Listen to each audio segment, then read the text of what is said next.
Hello and welcome. This is going to be just, another feather video, this time about the crow.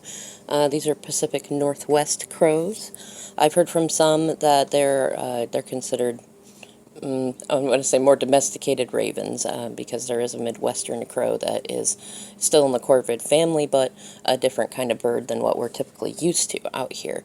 Now, in my heart and in everything that I have looked up, they are still crows to me. So I'm going to go ahead and continue to call them crows. Now, typically, when you're looking at a feather and you're considering...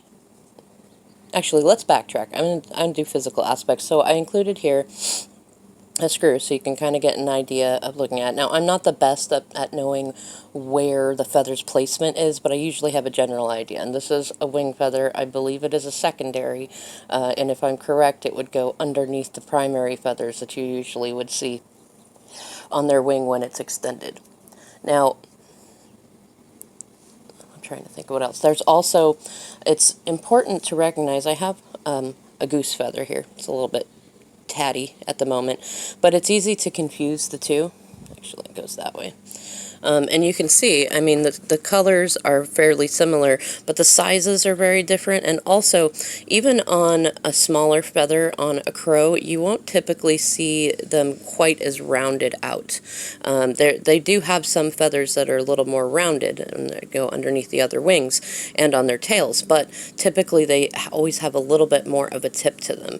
And it's hard to see in this light, but this one is more of a chocolate brown color, and whereas this is not only, it's not only black, but you can kind of see a little bit up here. It's got kind of an iridescence to it, that crow feathers have, and goose feathers do not. And then even on the back, like, sometimes it's hard to, it's easy to confuse because if the quicks look very similar on here. Now, they both do have the ridge in the middle, but the crow feathers, especially on these bigger ones, they're more flat along here, whereas the goose feather has like a ridge that follows it. I want to say up the quick, but it could just be up the quill. All right, thank you, Goose, for that. Now, in terms of like vibration and spirit energy, what we're typically looking at first and foremost is the color. Now, crow feathers, as we just talked about, are black, but they've got an iridescent rainbow that goes through them. And black itself is kind of that primordial cosmic energy. It's creative energy. It's also, if you think about it, and it's relatable to the energy in space, what they call black matter. And it's, excuse me, I had a message.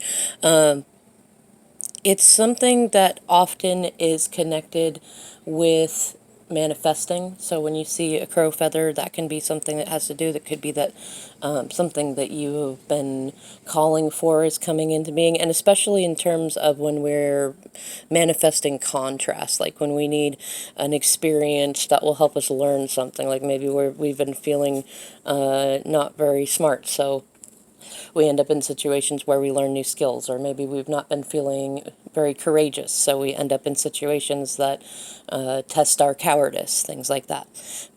They can also be messages, just in general. Birds and feathers are messages, but it can also be messages from your community, especially your any sort of spiritual community or soul tribe, things of that nature, because if you think about it, when you're looking at what attributes a certain feather or item is bringing of a message to you, think about what the animal is like. Now, crows often get a bad rap as being pests, but actually, if you watch them and study them and talk with them, they're very family oriented. They often have really big communities. They have this funny sort of little song that they'll sing to each other when they have a mated pair. And that mated pair typically will stay together for life. Sometimes they will separate, but once they find I want to say their little soul song, they typically do stay together. And if you watch them, especially two that will, I want to say scavenge in certain areas, you'll notice that they talk to each other in different ways than they'll talk to any other crows that might come by, and certainly have, the crows also have a very wide vocabulary, and they're Mostly it's the ravens that will mimic more human noises, but I've heard a couple of crows get kind of close, and they will if they feel safe enough to be around said humans. So we're looking at, messages that have to do with your community, messages that have to do with communication. If you're, if you have seen the crows that have left you feathers and you know it's from a mated pair, it could have something to do with a divine partner or somebody that is thinking about you. And crows in most mythology have been attached to psychic senses, intuition, tenacity, things that are not what they seem like on the outside. They're very different when you get to know them. They're also attached to karma and law and Saturn and Odin, different beings of that nature. And they do also have a fair amount of trickster energy, though I think trickster energy also gets a bad rap too, because the spirit, source, the divine, gods and goddesses, whatever you feel most connected to, they all have a wonderful sense of humor. And in all of the spiritual paths that say that we are in the likeness of our creators, well, that's part of why we have such a good sense of humor. And that trickster energy it's kind of the... So when you see a crow feather, sometimes it can mean that that trickster energy is coming in, and a lot of people will take that to mean, ooh, be careful. But sometimes when we get tricked, we learn things, and we end up developing a certain appreciation for what we've learned through whatever it was. Trying to think.